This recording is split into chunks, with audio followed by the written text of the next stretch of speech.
All right, folks, coming up on Roland Martin Unfiltered for Monday, January 7th, 2019. Big news day. Cyntoia Brown, the woman who's been in prison the last 15 years for the murder of the man who brought her as a sex slave when she was 15 years old, has been granted clemency by Tennessee Governor Bill Haslam. We will talk to a pastor who counsels Cyntoia Brown and also who played a huge role in getting the governor to make this decision. We'll talk with Bishop Joseph Walker. Also, there's a new suspect in the killing of 7-year-old Jasmine Barnes just outside of Houston. It sure seemed like a racially motivated shooting from the initial sketch, but the person arrested, 2 people, African-American. We'll talk to the family attorney, Lee Merritt, about latest developments. Also, 1.4 million people formerly incarcerated in Florida getting registered to vote beginning today. We'll talk with Desmond Meade, the man behind the campaign that made all of this possible. Also, what in the hell is going on in Birmingham? The Birmingham Civil Rights Institute was supposed to honor Angela Davis, a native of Birmingham, with the Fred Shuttlesworth Human Rights Award. But after various Jewish organizations complained, they have now rescinded that award, angering black folks in Birmingham. We will break it all down for you on the show. Also, people are still talking about the 6-part docuseries on Lifetime on R. Kelly. We'll talk with 2 women who are the founders of the Mute R. Kelly campaign, so you don't want to miss that conversation. All right, folks, it's a packed show. It's time to bring the funk on Roland Martin Unfiltered. Let's go. He's got it. Whatever the biz, he's on it. Whatever it is, he's got the scoop, the fact, the find. And when it breaks, he's right on time and it's rolling. Best believe he's knowing. Putting it down from sports to news to politics. With entertainment just for kicks, he's rolling. It's on go, roll, y'all. It's Roland Martin, yeah. Rolling with Roland now. He's funk, he's fresh, he's real, the best, you know he's Roland Martin now.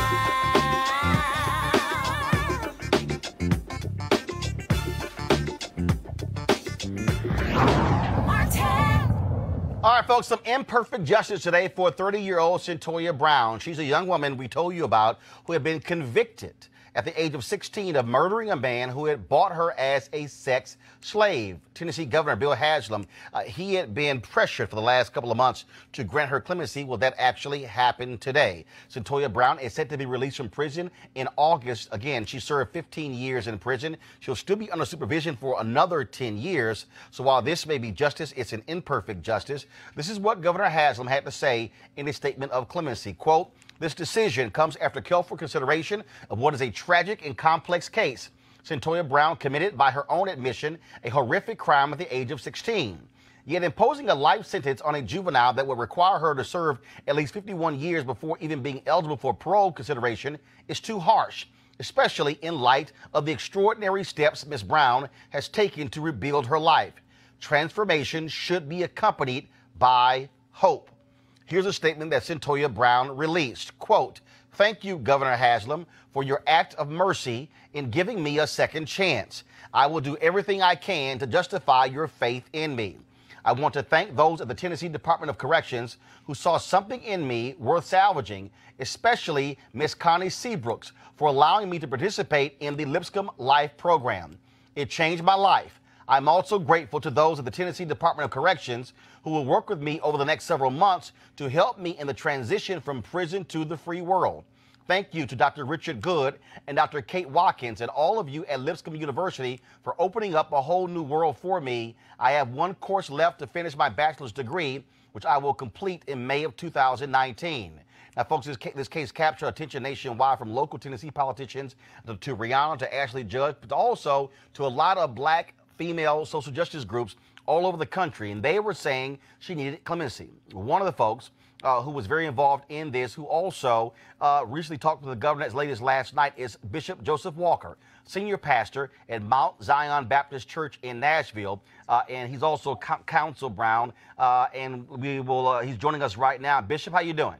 Hey, I'm doing great, Roland. How are you, man? So glad to have you here. So first and foremost, I was talking with one of the state representatives who sent me the notice this morning of the clemency, and he said that you really had a number of conversations with Governor Haslam as recently as last night about this case.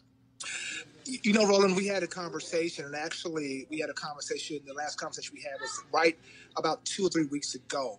The governor was in a place where he was really contemplating this case strongly, weighing both sides of the issue, and really wanted to make certain that he got it right. He was a man who really, really wrestled with this and wasn't going to be buttered into a decision. But, you know, he was a moral man and wanted to have a moral conversation with me about it. He asked me some serious questions about, you know, why Cyntoia and not someone else who in the same situation. He asked me about, what would this situation mean in terms of moving the needle forward, in terms of this whole issue.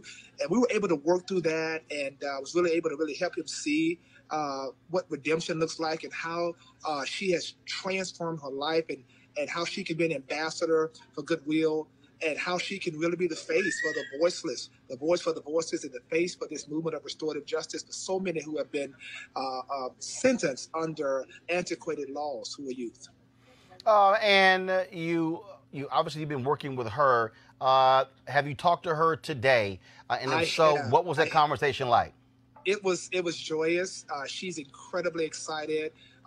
We laughed, and I could tell she was just really, really happy. She's really ready to get out, to get to work. That's the kind of person Cyntoia is. You know, she wants to get out and certainly enjoy her freedom, but she's committed. She's going to connect. She's already connected with our ministry, and she's going to be really working through the prison ministry and really helping people who are in the same situation that she is, and really wants to go around the country, really encouraging other people in other states to really revisit these laws that are on the books.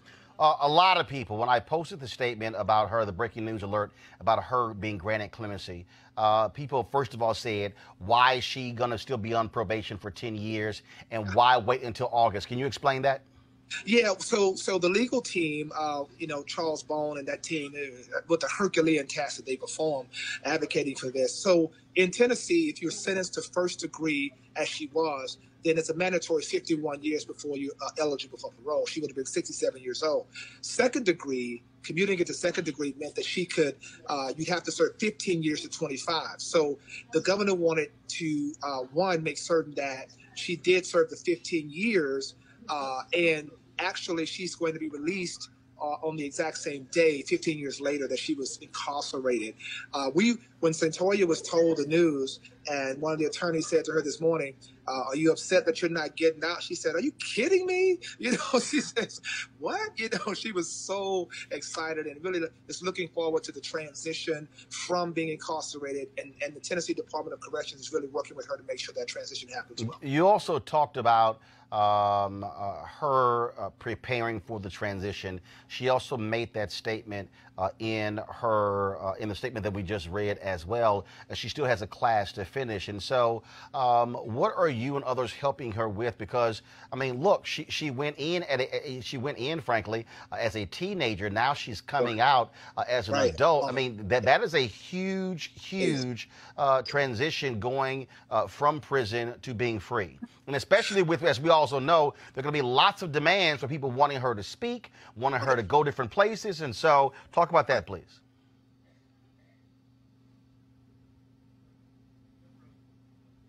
Program, and that's where our ministry has connected with her through the Take One program that allows us to mentor her regularly, and our team has already been doing that, and so we're going to support her once she's released.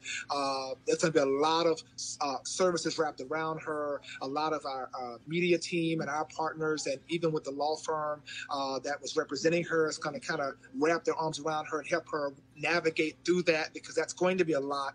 And so she's really excited about the support that we're offering, and of course her legal team is offering as well. All right, Bishop Joseph Walker, we certainly appreciate you joining us, and thank you so very much for all of the work that you and others did to help free Cyntoia Brown. Thank you, sir. All right, want to go to our panel right now. Joining us, Dr. Amos Jones-Weaver, leadership strategist. Also, Michael Brown, former vice chair, DNC Finance Committee, and Eugene Craig, CEO, Eugene Craig Organization. I'll start with you, Avis. Obviously, good news. And obviously, a lot of people who, again, I saw these people who are saying, okay, but, you know, why August, why August, why August? But as you heard the bishop say, her deal is like, look, I'm getting out. Absolutely. I mean, that is the main thing. We're happy that she's getting out because, as was mentioned, she could have been there for 51 years.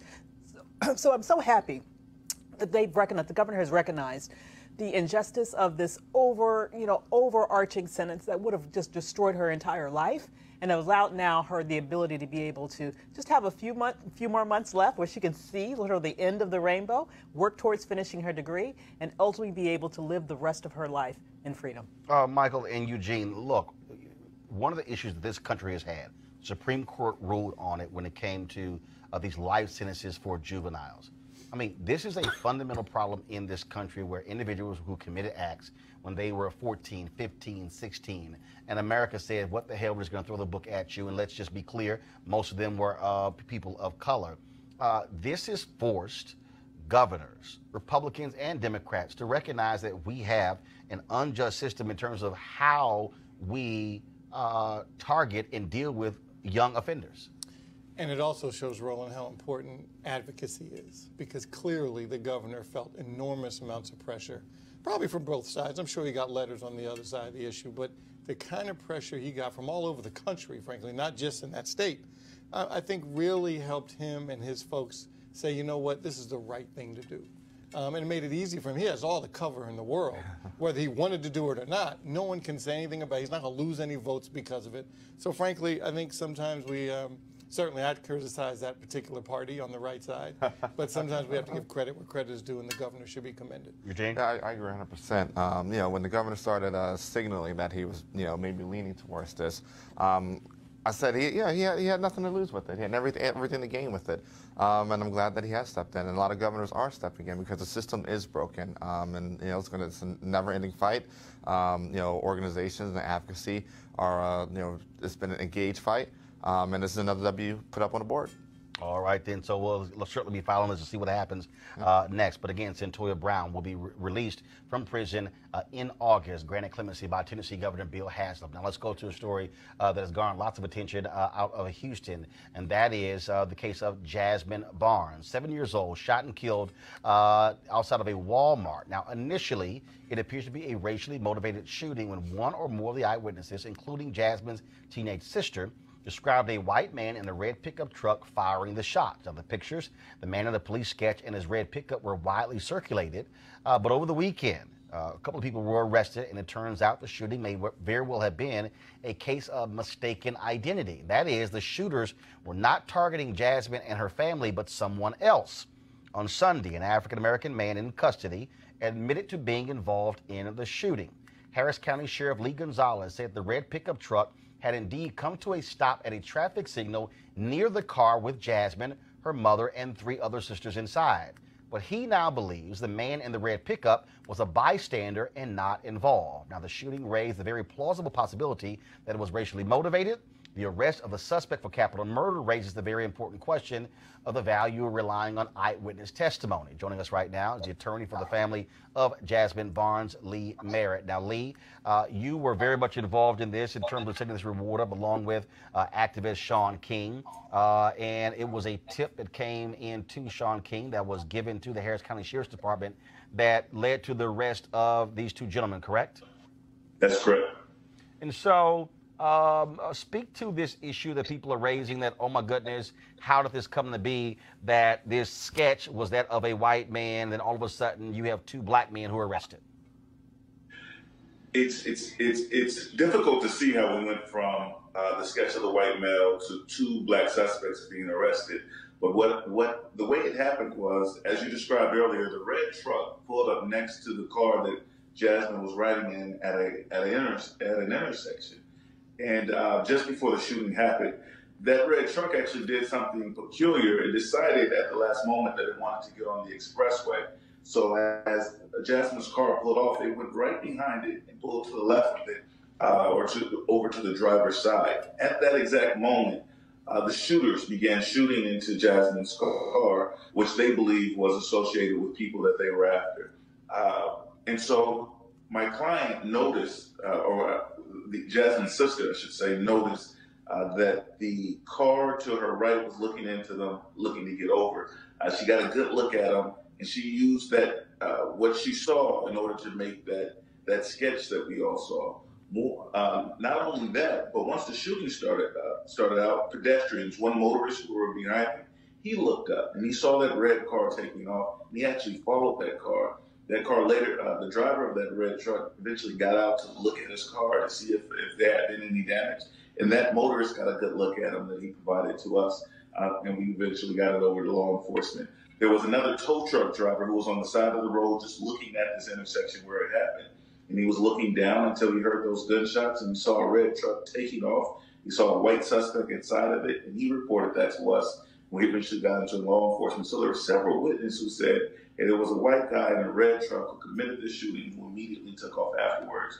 And what they were actually referring to was a pedestrian who heard the gunshots himself and reacted to them. You now have, of course, a lot of people out there with various comments that they're making. Some are saying that the only reason the media cared about this because it was potentially a white man killing a young black girl. And then now you have, of course, you have different folks who are white on social media who are saying, oh, now will any of you care because two black men committed or allegedly committed this act? Well, the tragic thing is they're not completely wrong to say that the media tuned in because of the racial dynamics of the claim, because of the political nature of the claim. In my opinion, they're not entirely wrong about that. And that's the true tragedy. When you have activists stating that Black Lives Matter, one of the things that we're talking about is that little innocent black girls die or disappear. Media doesn't pay attention to them the way that they pay attention when white girls disappear. And so part of what Sean and other activists were doing and bringing media to this to attention in this matter was to say that this little girl's lives matter. It matters even still, although the evidence that was later revealed to us was that the shooters were black. It still matters. The other thing that we know, and that I believe that the black community in Houston and all over the country was most concerned about, was that if it is a white shooter, he will not be properly prosecuted in the system. Because we live in a nation that is very, very good at prosecuting black men, and they don't show that same energy when prosecuting people of color. And so the people's lack, if disinterest, if that's at all occurring now, is because we know that the American judicial system will successfully prosecute these two black men. They will. My panel got some questions for you, Lee, so I'm going to start first with Eugene, then I'm going to go down the line. Hey, Lee, what's the best way we can help these families at this point? I know we're probably going to follow this all the way through the full justice process, but in the immediate, what can we do to help this family move, not move past this tragedy, but at least deal with the pain of it? I really appreciate that question, because in the sensationalism of it all, we forget that this is an actual family. One thing that has not changed is that a 7-year-old girl was killed just last week on Sunday on the eve of New Year's Eve. And so that family is grieving. They're going to be grieving and mourning for a long time. Tomorrow they bury their daughter. I'll be headed back to Houston for the funeral. And Lee, do you anticipate that now the news coverage will subside a little bit because now it's just kind of black on black crime and people may not care as much about it because God forsaken, obviously it happens every day. But now, do you see now that the media attention will disappear a little bit? I think the media attention will actually linger a bit. I think it will have the opposite effect in this case because it turned out not to be a white person. And I think the media wants to converge on that and kick that over a little bit in order to begin to take some power away from the racial climate that we actually live in, to say, see, this is an example that most of the racial claims that our community complains about is in our own heads, and it has no grounding in reality. And so I think the media is actually going to kick that around for a little bit, so the story may linger for a while. Hi, I've been hearing that there might be some other people involved in this crime. Have they apprehended all of the suspects that they believe were involved with this murder? Well, so far, only one person has been charged, and that is Eric Black. There's another person named Larry Woodruff, who is being questioned, who is being held, but he has not been charged yet. I expect that he'll be charged in the coming days. And Lee, does will the original white suspect, I don't even know if he was even considered a suspect, but will he have any kind of legal ramifications? Is he going to sue the city or sue anybody because of what happened to him and his family? No, he was never actually identified. I know that there are some people circulating a picture of somebody who was already in custody and who had been arrested. Some individuals had found that online, and that was circulating. I don't think that he'll have a cause of action. The sketch doesn't identify anybody in particular, and so there's no defamation available for the fictional sketch. And so the actual person hasn't turned himself in or hasn't manifested yet. The driver of the red truck, he's never come back to say, hey, I am the person who was fleeing the shooting. But if he had, he would think he would be coming after any damage could have been done to him. All right, then. Lee Merritt, we also know, of course, the funeral for Jasmine Barnes is taking place tomorrow. And so we certainly extend our thoughts and prayers to her family. Thank you. We appreciate it. All right. Thanks a lot.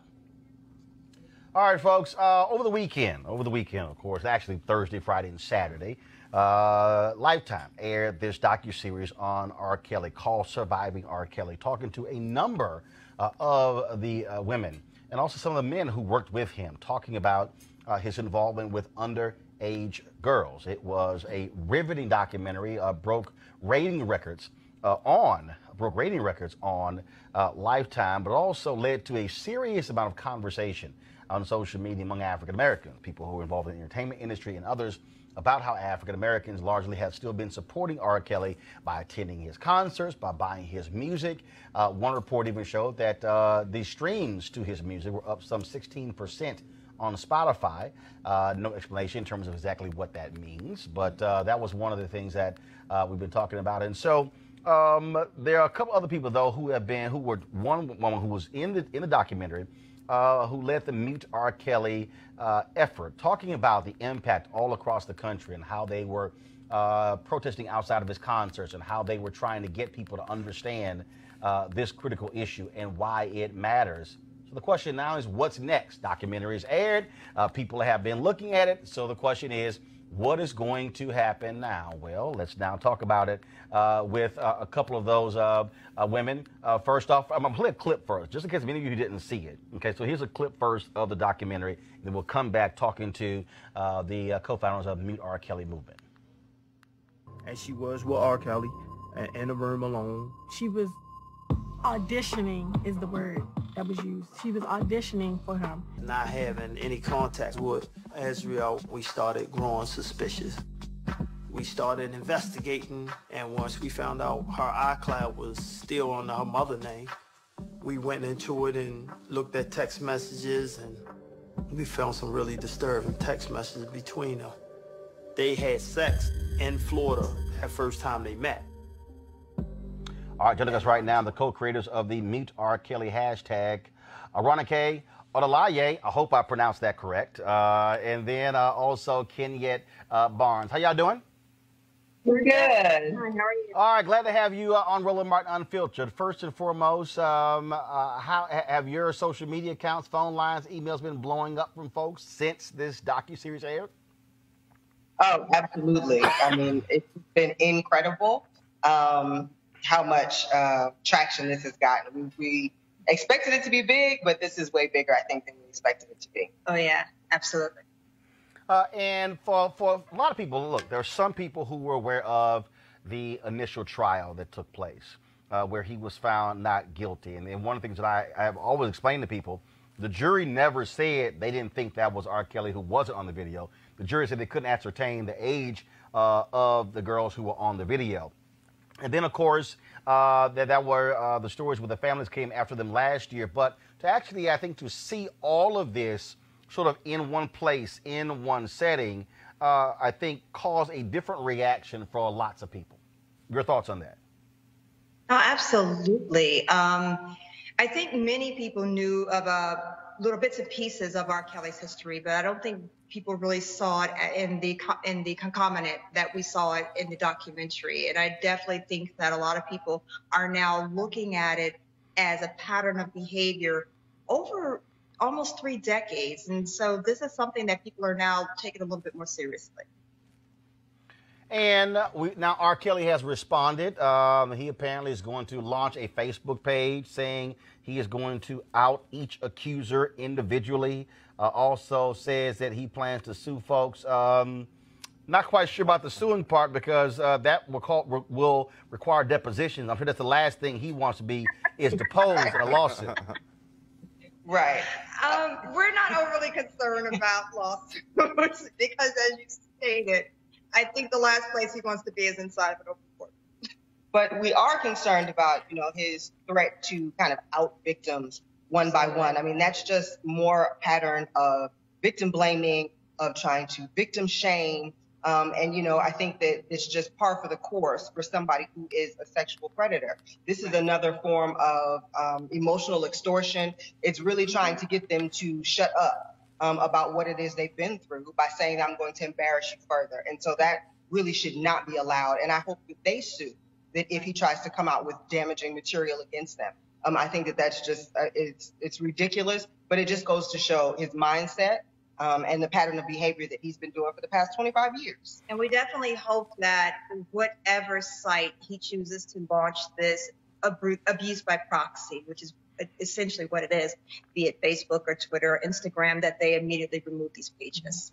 Color Change, they have been talking about this, also tweeting about this, and they've been trying to get an answer as to why RCA, the record label, continues to have R. Kelly on their label. Have the two of you reached out to the record label to get some kind of explanation from them as to why they still are supportive of R. Kelly?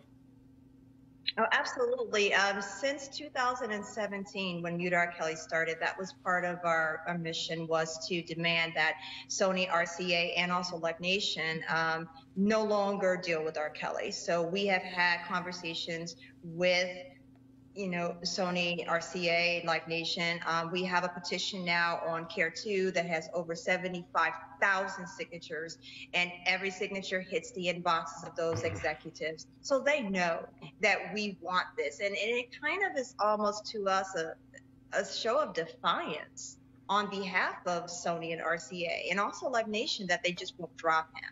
So we are completely mind-boggled by it, but we're not going to stop until we see that. There have been no announcements of R. Kelly going back on tour. I was on his Instagram page where I saw he had dropped, I guess, a couple of singles recently in the past week or so, and talked about an upcoming album. I would assume that if he decides to make any public appearances, you and your supporters are going to be there waiting for him. Absolutely. So kind of just a little bit about what we have done, and probably why he hasn't done any more tours in the United States. Since Mute R. Kelly, he had 11 concert cancels, 8 active protests around the country, and an estimated $1.7 million in lost revenue. So I think he realizes that this campaign is serious. We're to take this seriously. We have the ability to mobilize and have a significant impact on his bottom line. However, there is a concert in April in Germany, and we are actually mobilizing with organizers right now in Germany to host a Mute R. Kelly Germany campaign there to block the concert that's coming in Germany. All right, then. Well, first and foremost, both of you have been doing a bang-up job, and we certainly will see what is next. It still is very curious how, when you look at social media, how some people continue to make excuses in terms of saying, "Oh, this is trying to take down a black man," as if the people involved were not black people. So it's quite interesting looking at some of that reaction. So we appreciate both of you being on the show. Thanks a lot. Thank you for having us. All right, then. Let's go to our panel right now.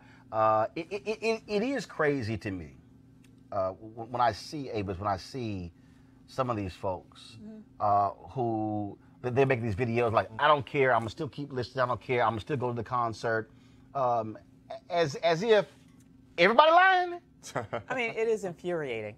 It is absolutely infuriating. And it shows a degree to which, to many people, quite frankly, black girls don't matter. Black women don't matter. This is not news. I mean, it was, as you mentioned, very instructive to have all of this information put together in this documentary. But the fact of the matter is, it wasn't a secret that he had this sex tape out here peeing, urinating on a child and having sex with children. It wasn't a secret that he married a 15-year-old, okay? It wasn't a secret that he cased out high schools and playgrounds to find girls to accost. I mean, this has been reported on for decades. And so, you know, all of this time, you've had people who have justified it. And so now I'm glad that finally people are taking this seriously. But quite frankly, it took way too long. And it's my belief that if white girls were targeted in this way, he would have been under the jail decades ago. Mike and Eugene, it is to see some of these brothers, to see some of their reaction.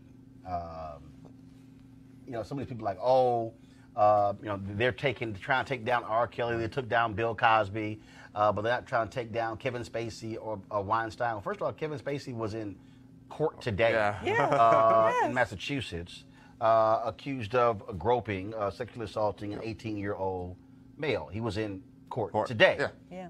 Grand jury is still, first of all, Weinstein was indicted. Now the case is falling apart, but he's not off the hook as well. So this notion that somehow white men are not being held to account. The dude from Subway, Jarrett, whatever that, he's sitting in prison right now. So I'm not buying. Look, this whole idea of the system targeting black people. These were black people who were also victims. Serial victims. I mean, Cosby, 70 victims. R. Kelly, probably at the end of the day. Well, most of the folks in Cosby case were not black, but in the case here, these were all black. These were all. Ain't no white women. R. Kelly. Not one white woman is at R. Kelly's house right now. I agree with you. R. Kelly targeted vulnerable black girls. Targeted. I mean, targeted. Yeah. I mean, you know, I actually think about the thought process that he has legal exposure still. With the particular 17-year-old girl from Florida. Florida statute of limitations 10 years, and the statute of limitation has not run up yet. And the family does have actual text message evidence of what went down between their daughter and R. Kelly. But it's disgusting. I mean, you know, what these cultural moments show us is a lot of people's true, honest thoughts on a lot of these issues. And it's disgusting. Michael? Well, first, if you recall, a couple weeks ago, you asked us to name musicians that we wanted to hear or listen to. Well, I had heard bits and pieces, too, of things over the last years. I knew nothing until I watched this documentary. So I have evolved in my thinking, so much so he has been removed from some of my music on my phone. And it was just, I believe the young women. And I feel so bad for them. And hopefully you're right. Hopefully people will take some legal consequences against them. It's unacceptable. And I hope he's punished. Well, I don't think for a second that he can recover because as both of them said, no matter what he does, no matter where he goes, they're going to be waiting on him at those concerts. They're going to be going after anything he does. And I can tell you right now, this idea that he's going to sue, no. This is sort of like when Donald Trump threatens to sue. It ain't going to happen because the last thing he wants is to be deposed. Absolutely. The thing is this, you know, and I want to talking the Sony RCA issue real quick. His publishing is ridiculously huge. That's why they won't drop him. That, you know, I think that, I mean, you have to find a way to hit him on his publishing. I mean, you know, everybody from Michael Jackson to B2K to, I mean, pretty much every R&B artist from, you know, 1990 to now has at some point in time done work with R. Kelly. You know, it's the reason a lot of people in the industry are quiet. It's the reason, you know, that, you know, his label won't drop him. It's the reason that Live Nation is still, he's still a strong international act. And so that's, you know, that's where, you know, next steps with that. Well, yeah, the question will be, will this become an international movement to go after if he tries to go overseas and perform as well? All right, folks, let's talk about what's happening in Florida. Today is the first day those formerly incarcerated in Florida could actually register to vote. Remember, it was Proposition 4 that was passed overwhelmingly in Florida on November 6th that restored the voting rights of individuals who were formerly incarcerated. Some 1.4 million people now eligible to register to vote. Actually, well, tomorrow they can start doing so. And of course, we've been talking about this. We were very supportive of this initiative. And the Republican governor, Ron DeSantis, and others, they were playing games. Well, Secretary of State, well, what do? We don't have any direction. Okay, I don't understand why. Because it was passed by the voters. Joining us right now is Jasmine Meade, president of the Florida Rights Restoration Coalition, and also Sheena Meade, his wife, who was working with him as well. Folks, okay, so are we now set? Do we have any more drama for the legislature or the Secretary of State? Or are they now clear that the language was very clear that people can now register to vote in Florida who were formerly incarcerated? Well, Roland, hey, first of all, thank you for having us on here. And I can tell you right now, if there's drama or not, we stand at the ready, prepared. We have a slew of attorneys that have been meeting on a weekly basis for the past 2 months, and they're ready to spring into action should we run into any issues as we go forth registering people to vote starting from tomorrow. But we're not anticipating anything. We're looking forward to tomorrow as being a celebration of love, a celebration of expanding democracy. And Sheena, for folks who are on the fence there, because you get the Secretary of State not giving proper direction to local boards of elections, and so what is the process? What are y'all telling folks that they should do come tomorrow who were formerly incarcerated and who are not sure if they can even register? Well, one I would say is tomorrow's a really exciting day where returning citizens can be able to share their stories and celebrate with their families going to register. As far as the Secretary of State, we're actually excited about the appointment of the new Secretary of State. He has been a supporter of Amendment 4 when he was the SOE in Seminole County. He was actually one of the only Republican SOEs that came out publicly supporting Amendment 4, even throughout the petition collection. So he has made a statement that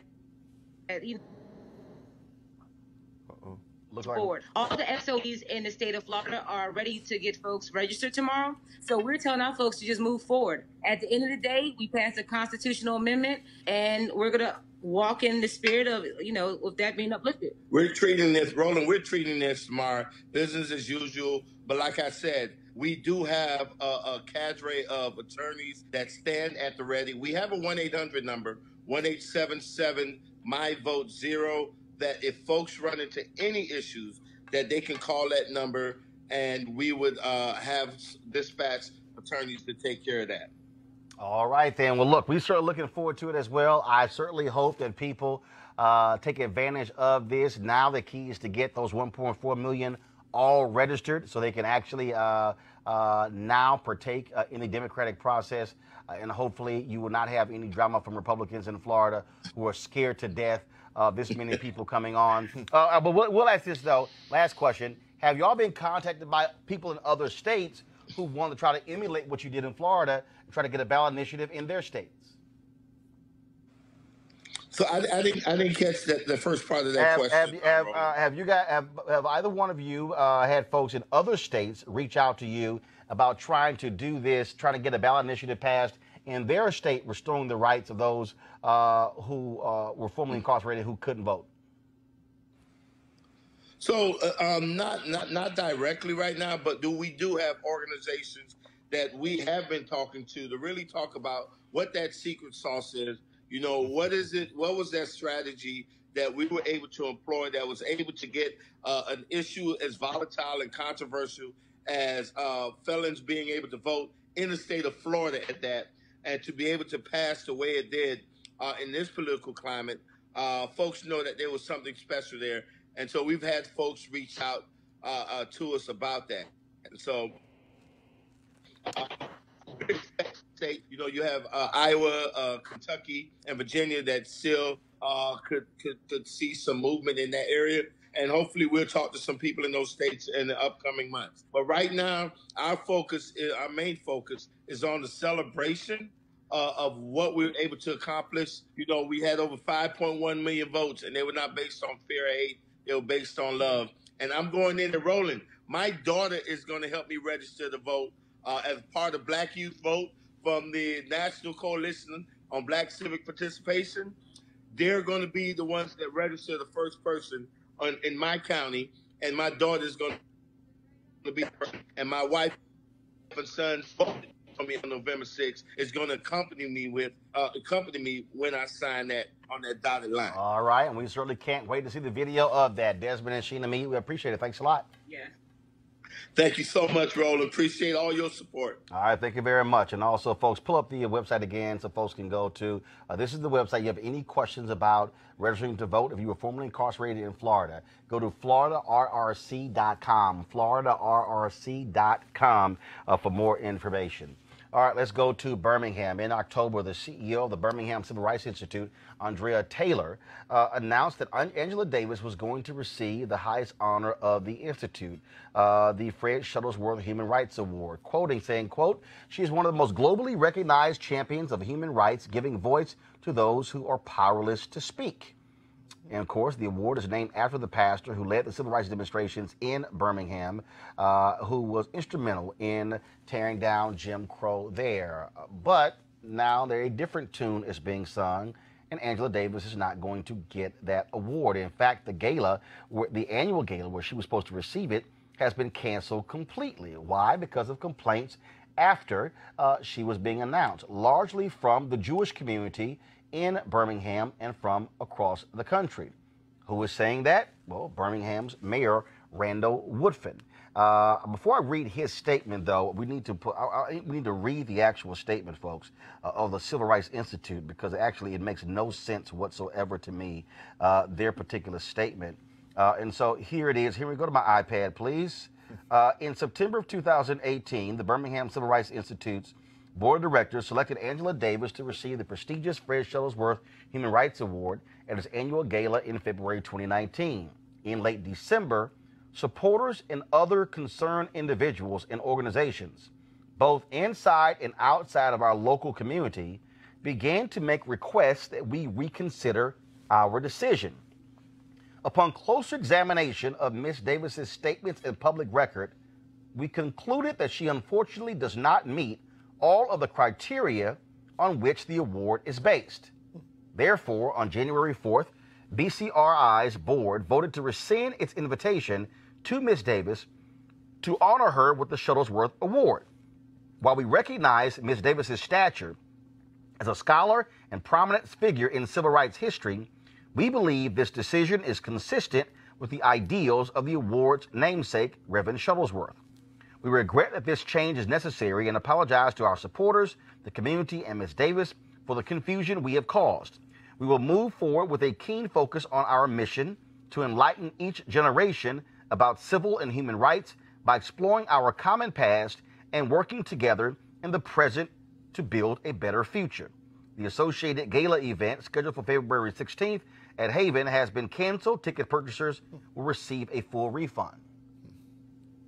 Okay, the problem with this statement is it doesn't even say who complained.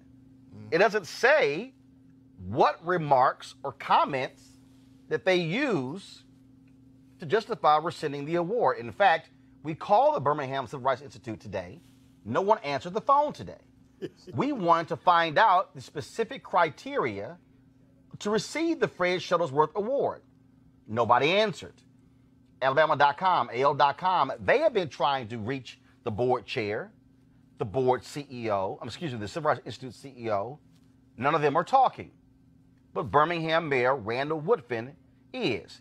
This is his statement. Quote, as I consider the controversy over the Birmingham Civil Rights Institute's decision to honor Dr. Angela Davis with the Fred L. Shuttlesworth Human Rights Award and the subsequent decision to rescind that honor after protests from our local Jewish community and some of its allies, my overriding feeling is one of dismay. I'm dismayed because this controversy might have been avoided entirely had it been handled differently. I'm dismayed because, as has been the case throughout Birmingham's history, people of goodwill behave reflexively rather than engaging in meaningful discourse over their differences and seeking common ground. Here's the issue. Davis is an outspoken supporter of the boycott, divestment, and sanctions movement targeting Israel's treatment of Palestinians.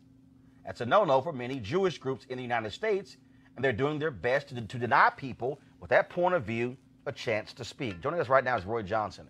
He's a columnist with AL.com, the only black columnist in the entire state of Alabama. Roy, here's what's just nuts to me. I got a notice about this on Saturday, and what is utterly confusing is that, and again, I'm looking at their statement. They don't say who complained.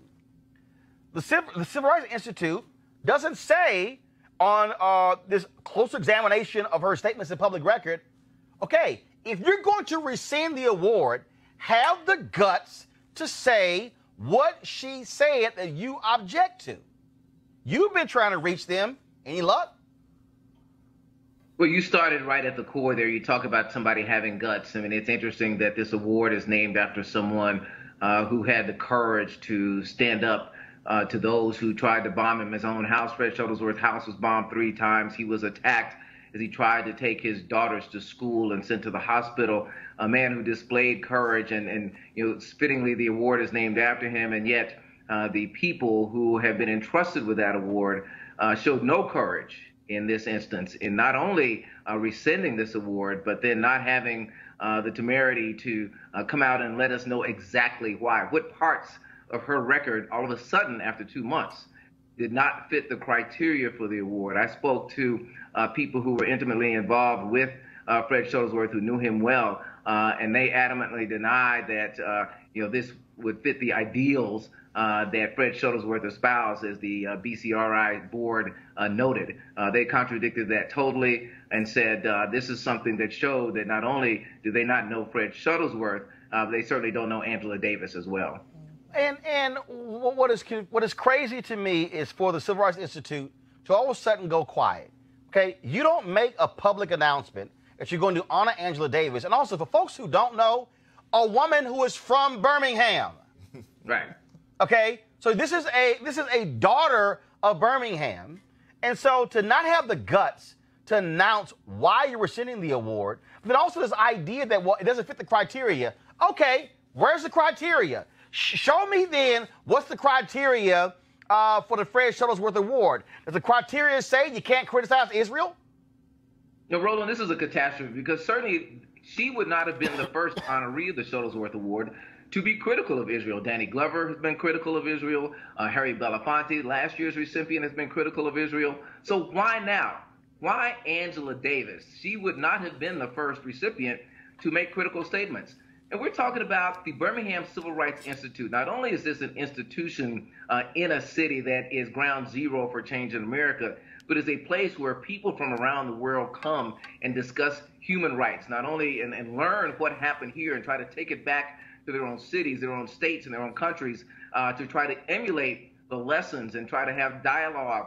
The Civil Rights Institute has tried to bring people together, and they've undone all of that with this just catastrophic decision. The process was terrible. It was done behind closed doors. It was rushed. They have yet to reveal what the vote was on the board. I have put in a Freedom of Information request to get the minutes of the meeting so I could find out not only what the tally of the board was, but who voted for it. I understand that many of the African-American board members abstained from the vote, which to me is just as abhorrent as voting for it.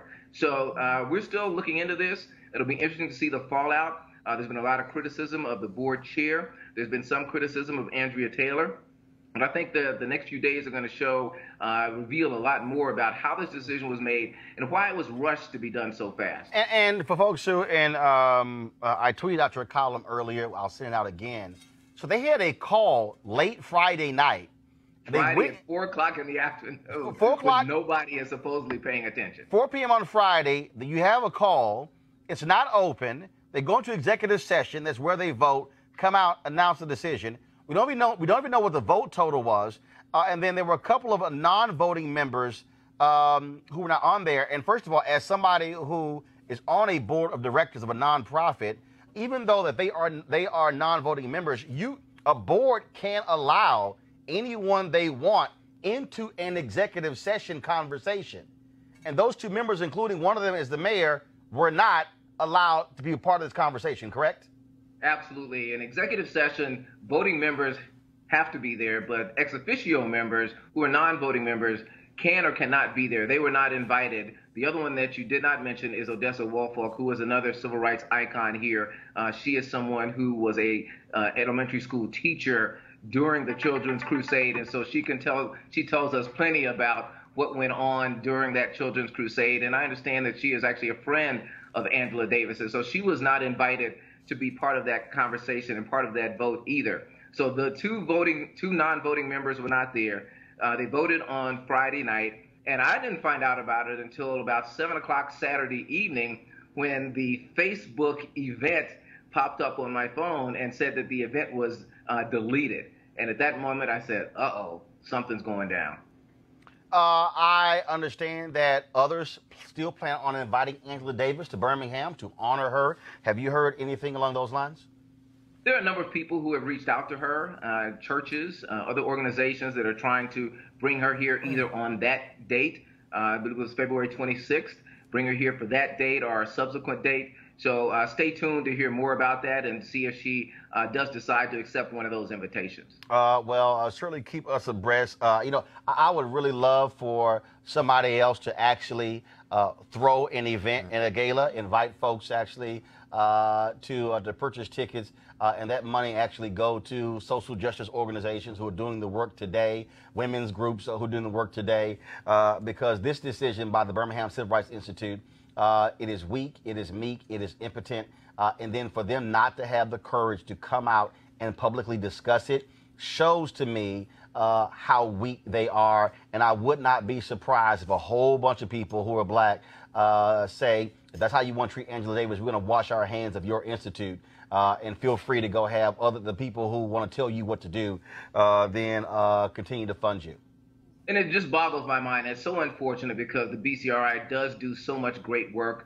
Andrea Taylor, in her 3 years here, has rebuilt the infrastructure, has changed the museum, has given it a more global audience, and more people are coming to the Institute. And yet this one event, this one decision threatens to really undo all that, and particularly losing the base of support right here in this community. It boggles my mind that they did not see this coming, that they did not see the reverberations from this, particularly locally. And it just calls to mind those people who are concerned about a changing Birmingham, about whether outside forces are coming in to take over the city, if you listen to some. But this decision and the way it was transpired, the pressure that came from outside forces. I mean, imagine you telling another organization that they can't honor whom they want to honor. Absolutely. I mean, that's what this, you can certainly have a conversation. You can hear their grievances. But at the end of the day, if this is my organization and this honoree resonates with my audience, while I respect your opinion, I'm still going to move forward. This board did not do that, and this board is likely going to pay in a number of ways. All right, Roy Johnson, AL.com. We appreciate it. Thanks a bunch. Thank you, Ro. I want to go to my panel here.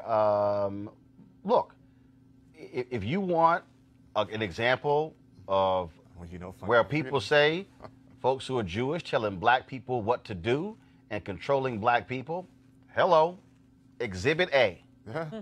I mean, this to me is crazy. And not only that, even if they disagreed with her position, the Institute has decided. Mm-hmm. Yeah. They've decided. This is what happened when you don't find your own freedom. Yeah. This is what happened when you depend upon outside sources for resources and to advance your own agenda. I think one thing that white America and non-black America has to understand and learn is that there is a unique black experience.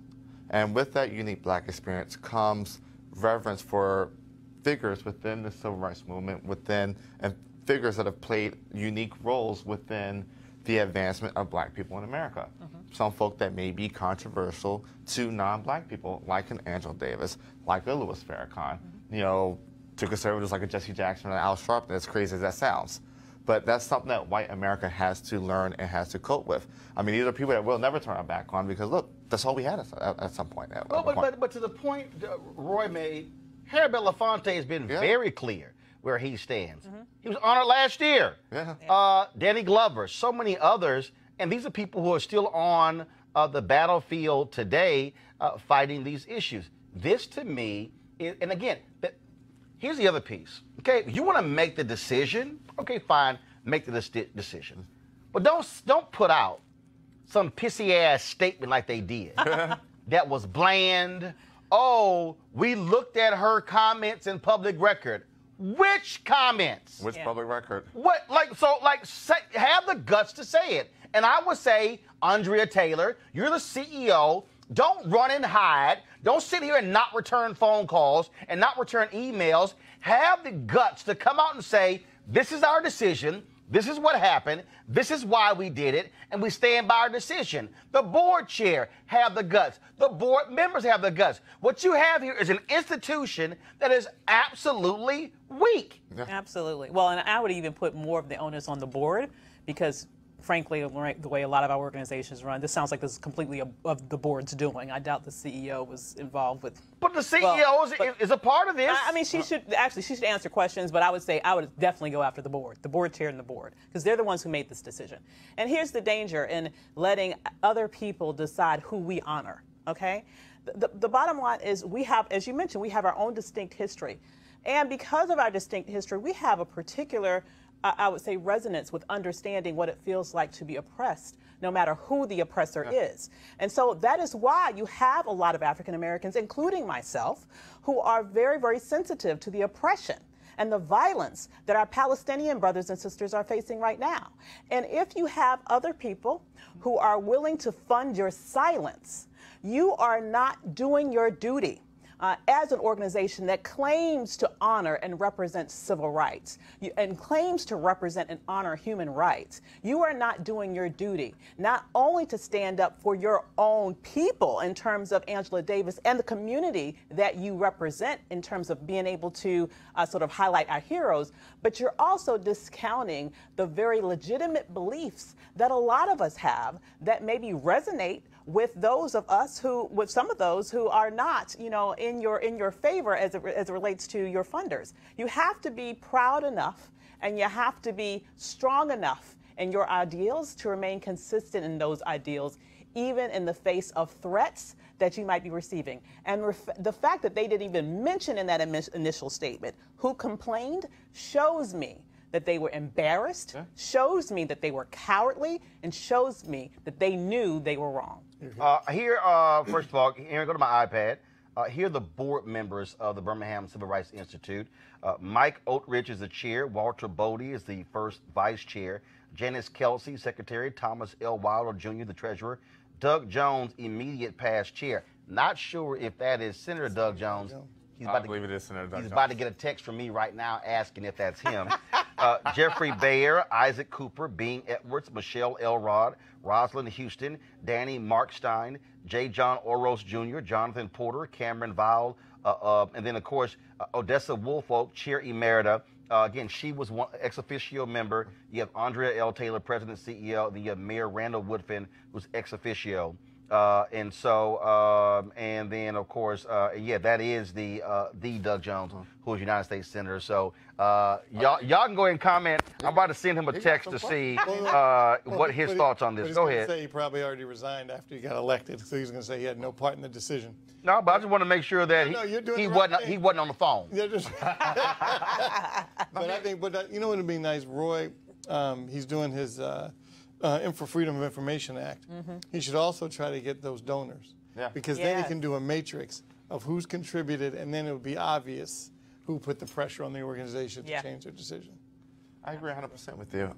But I think we have to circle back to, for our organizations to thrive and to be successful and be 100% independent, you got to fund your own freedom. Absolutely. You have to develop your own donor base. You have to, but with that, you also have to develop the backbone to say, hey, you know, if this is our history, this is what the literal reason why this organization, this museum, this institute exists, is to preserve the memory and spirit and history of the civil rights movement, so that generations that may not have lived through it can learn from it and apply it to situations of oppression down the line. Right. You know, you cannot cave to oppression. Right. Absolutely. Well, and of course, I mean, you know, this is, but to exert that influence, this board, if they want any credibility, they're going to have the courage to come out and say, this is why. Because not only you rescind the award, you cancel the event as well. And it's going to hurt their future events. Oh, no. Look, first of all, I can tell you right now, as somebody who has frequently gone to Birmingham, who has visited there. In fact, when we were last in Birmingham, we broadcast my show from there. When I did ESPN, we did it from in front of the Institute. Until they answered these questions, I can tell you right now, I have no intentions on visiting the museum, on doing anything with the museum, because this to me is an abomination that you also are unwilling to have an open conversation about why you did it and who are the people who put the pressure on you. Yep. Okay, that actually, so I would advise y'all at the Birmingham Civil Rights Institute, you might want to actually be real open and honest and transparent with people, or this is going to get uglier. It's going to get a whole lot uglier because people are going to be demanding answers. And don't think for a second this is only going to be a Birmingham thing, because the story is actually going to get bigger. Because not only we're going to keep talking about it here in Roland Martin Unfiltered, then guess what? Y'all are going to be the focus of my Tom Jordan commentary on Wednesday. 7:15 a.m. Eastern. Y'all might want to tune in. All right, folks, be sure to support Roland Martin Unfiltered by going to our website, RolandMartinUnfiltered.com, joining our Bring the Funk fan club. All of your dollars go to support and make this show possible, which allows for us to check people when necessary, like the Birmingham Civil Rights Institute. And so, again, this also is an opportunity for us to support, as Eugene said, fund our freedom. Because I can guarantee you, of all them other shows out there on cable news right at this hour, I guarantee you they spend most of their time talking about Trump and his damn wall. They were not talking about Cyntoia Brown. They were not discussing Jasmine Barnes. They were not talking about restoring the rights of formerly incarcerated in Florida. They were not talking about Meet R. Kelly. They surely were not talking about Angela Davis and Birmingham Civil Rights Institute. This is why we matter, having our own show speak to our issues in our own voice, talked about by people who look like us. Not all think like us, because we have all different views. But this is why Roland Martin Unfiltered matters. So we want you to support us by going to RolandMartinUnfiltered.com. And so we've got about 1,100 or so folks who have been our supporters. We want to greatly increase that number. So time for you to do so right now. So you can do it via Cash App, PayPal, also Square, you name it. We take all those forms. And so we certainly appreciate it. Thank you so very much. Tomorrow, folks, I was supposed to have the interview I did with the brother discussing African-American and our rich heritage with food. We're going to air that tomorrow. We just had way too much news to talk about today. There's a bunch of stuff I even canceled because we couldn't get to it. So I'm going to have that conversation for you tomorrow. And also beginning tomorrow, we had different profiles of HBCU professors who are doing some great work as a part of AT&T's Dream in Black initiative. And so we'll start those tomorrow right here on Roland Martin Unfiltered. Ava's Michael Eugene, thanks so much. I appreciate it. All right, folks, we got to go. Y'all have a great one. Holla! You want to support Roland Martin Unfiltered? Be sure to join our Bring the Funk fan club. Every dollar that you give to us supports our daily digital show. There's only one daily digital show out here that keeps it black and keep it real as Roland Martin Unfiltered. Support the Roland Martin Unfiltered daily digital show by going to RolandMartinUnfiltered.com. Our goal is to get 20,000 of our fans contributing $50 each for the whole year. You can make this possible. RolandMartinUnfiltered.com.